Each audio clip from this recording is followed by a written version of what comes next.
But yeah, absolutely. No, I really, it's one of the things I love most about Vienna, actually, is the fact that I can be on my bike in the snow and the rain and the sun, and it's just easy and always feels pretty safe as far as it goes. Welcome to One Day in Vienna. Our guest today, Ben Glassberg. Name Ben Glassberg. Geburtsland Großbritannien. Ankunft in Wien 2023. Familienstand, verheiratet, 2 Kinder. Beruf, Musikdirektor der Volksoper Wien. I'm your host, Lauren Löw, and welcome to this podcast where we're going to be uncovering those memorable anecdotes about this magical city that, let's face it, we all love and hate in moments. The expats featured on this show will be enlightening us as to how they navigated becoming a local in Vienna, often with a splattering of hilarious culture clashes to boot.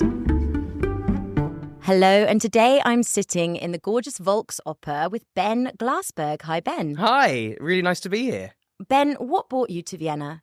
So my job here at Volksoper was what brought me here. So I was invited a couple of years ago to come as a guest conductor to this kind of crazy opera house, which is like nowhere else I've ever worked before. And then I immediately fell in love with it and the city and kind of the people, and the chemistry was really immediate in a way that it isn't normally with most jobs. You know, sort of you go to a place and it's the week is fine or the month is fine. But here we had this instant connection and I really fell in love with the city. And then they offered me a permanent job, and it took no time at all to think about whether I wanted to move here. And when was that? It was last summer. So it happened really quickly. So I'd been here for a year as a guest, kind of on here, you know, for a few months at a time. And then over the summer, they said, do you want this permanent position? And I just immediately phoned my wife and just said, should we move to Vienna in a few months? And she said, yeah, all right. She's awesome. Okay, perfect.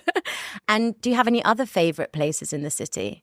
Yes, I do. I love the beer gardens. They're my favourite. I mean, Fischerbräu in the 19th, which is where we often go from here in Volksoper in the summer, just sitting outside with kind of massive tankards of lager and kind of a vegan schnitzel, because I don't eat meat. But, you know, they've got that. It's just amazing. It's that kind of, the pace of life is so much slower here than in London or Paris or, you know, these other big cities that you work. And it just means that you can actually sort of breathe. And I feel like places where you can breathe, like Fischerbräu and the Prater, there's so much open space that's so close to the centre. That sort of, I don't know, it gives me life, this kind of alfresco lifestyle. Yeah, you can actually live in the city. You can have a really busy, stressful job and you can still live. Exactly. And there's parks everywhere, and it feels like it's a really outdoor city in a way that I've not really experienced elsewhere before. So, Ben, you know that our podcast discusses memorable days in Vienna. Could you talk us through yours, please?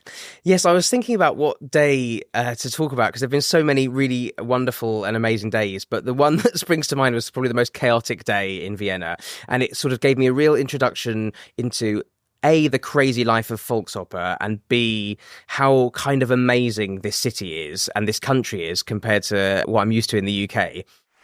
Die Volksoper in Wien ist ein bekanntes Opernhaus. Es befindet sich im 9. Bezirk und ist leicht mit der U-Bahn zu erreichen. Die Volksoper wurde 1898 eröffnet und ist berühmt für ihre Aufführungen von Opern, Operetten, Musicals und Balletten. Die Volksoper ist für jeden zugänglich und bietet Programme für Familien und Kinder an. Es gibt viele verschiedene Vorstellungen, die oft in deutscher Sprache sind. Die Preise sind günstiger als in der Staatsoper, sodass mehr Menschen die Möglichkeit haben, eine Vorstellung zu besuchen. Die Volksoper ist ein wichtiger Teil der Wiener Kultur und ein beliebter Treffpunkt für Musikliebhaber. So I'd been here already a few months, and my wife and kids were visiting. So it was the first time they'd ever been to Vienna, and it was really lovely. They were going to come for a few days, and I started the morning by being woken up at about 5 a.m. by the kids, obviously, and then came to Volksoper, and we had a dress rehearsal for a massive Wagner opera. And then the same evening, we were performing a different piece with all the same people, but a completely different show. And just the fact that you would do 2 totally different things in one day is completely mental. So we finished this dress rehearsal, already completely shattered, but then it's only sort of 1 p.m. Then have lunch, then try and spend the afternoon with the kids. We went to a park. It was super lovely. And they sort of got to experience a little bit of what Vienna's like. It was their first proper day in Vienna, so they were just completely blown away by it. And it was April, so the weather was really lovely, but not too hot. And it was just kind of gorgeous. And they were playing on the swings. And then I went back to the theatre for the evening show. And then just as I was about to go on stage, get a text from my wife saying that she had to take our oldest to hospital because he had some weird rash on his leg. And it would just sort of bring you right crashing back down to earth. But what we're used to in the UK is like you need to take a kid to A&E, the emergency room. You're waiting 6-7 hours sometimes. So the show was a 90 minutes. So she texted me that just before I went on. I thought, oh my gosh, I did the show. By the time I'd finished the show, she'd got to the hospital. They'd been seen by a doctor who spoke perfect English and German, obviously, had written up all the notes. They'd given him treatment. They'd written up stuff he could take back to the doctor in the UK. And they were back home.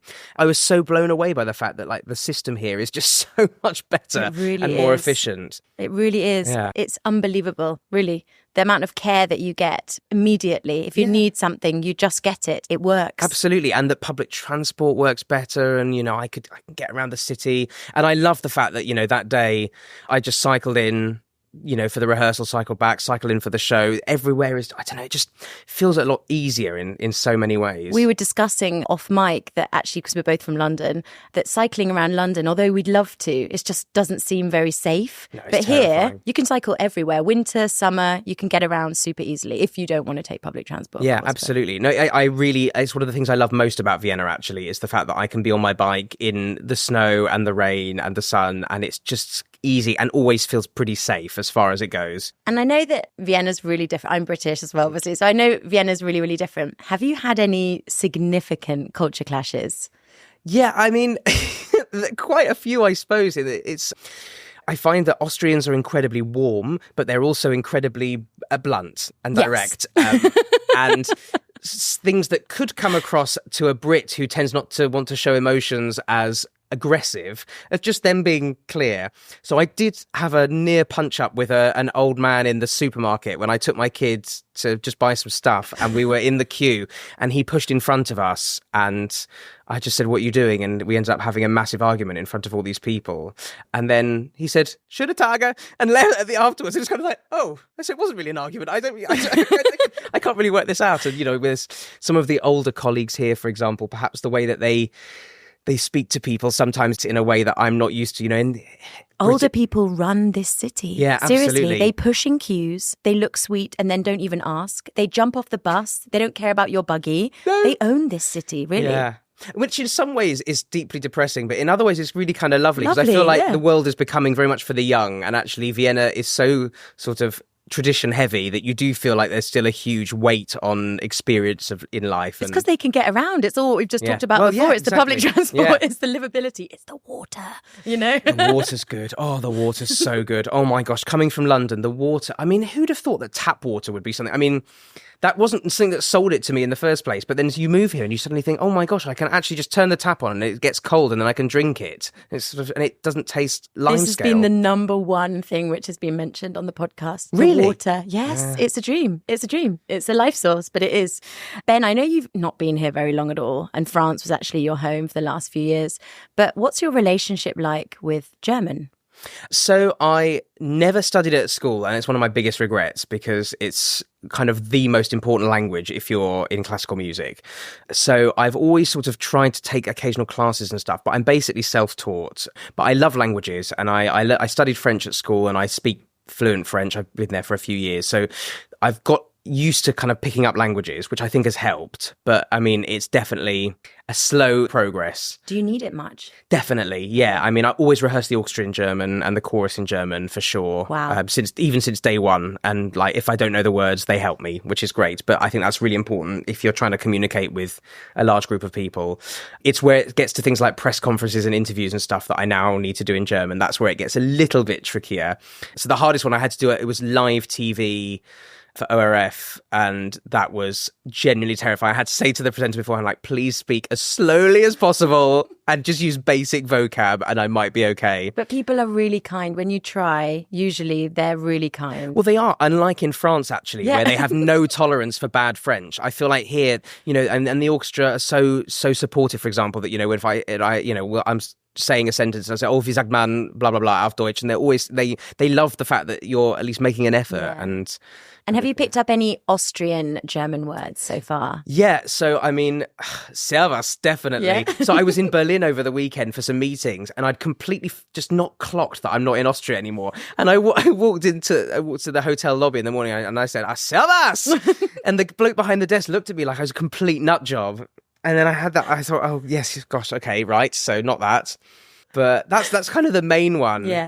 I love the fact that when Austrians speak German to me, they tend to modify the accent a bit so that I understand. But then when Austrian colleagues speak to each other, especially Viennese colleagues speak to each other, it's like a different language. It's absolutely amazing. It's kind of... It's not textbook German. Not at all, nothing not you at learn all. in the textbook makes sense when you move to Austria. Absolutely not. But there's also something, I don't know, it has a bit more personality to it. It's less sterile maybe than Hochdeutsch. And also for you, maybe as a musical maestro, it's more melodic. Yes, maybe that's what it is. It definitely has more of a sing-song quality to it, which is not a technical term. Yeah.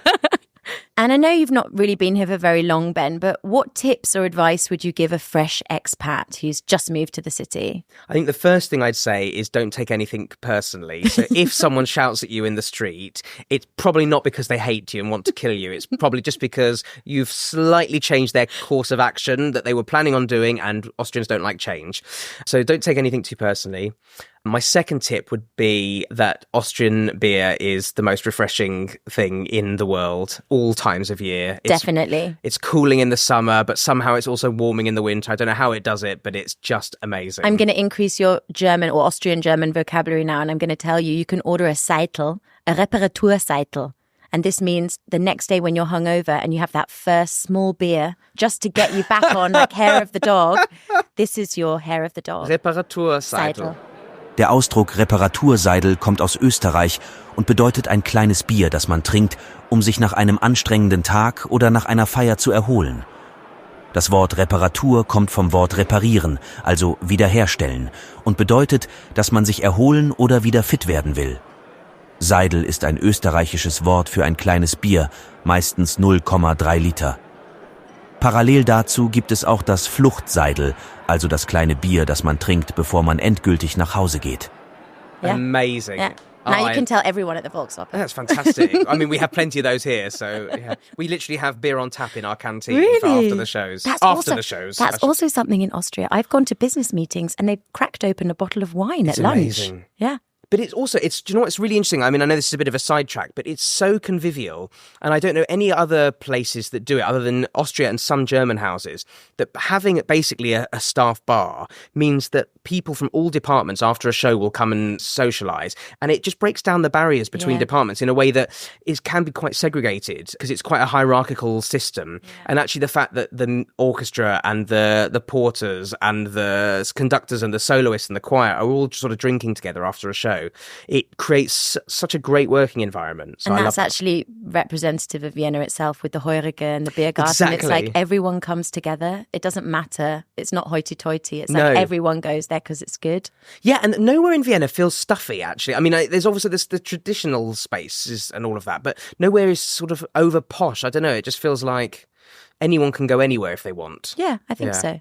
You don't have to look good to sit in all of the fancy cafes either. No, thank God, because I'm sweaty most of the time, so I wouldn't be allowed. We have met each other on the sweatiest day of the year. It's 30 degrees outside. We're very happy for the aircon in Ben's office. And even though you're vegetarian, how do you find that being in Austria? Because it's a meat culture. It is. It's a lot easier than I thought it would be, I have to say. You have to go out of your way to look for places because the sort of bog standard Austrian cuisine is pretty meat heavy. But actually most places now, even, for example, the Fiegmühle, the schnitzel place, they do a vegan schnitzel now and things, most places are kind of... come at the right time. I think if I'd come 5 years earlier, I think it would have been really tricky and I would have ended up just eating steak nonstop. So yeah, it's a lot easier than it seems to be than it was. Ben, thank you so much for sharing your lovely story and your tips with us today. Auf Wiederhören.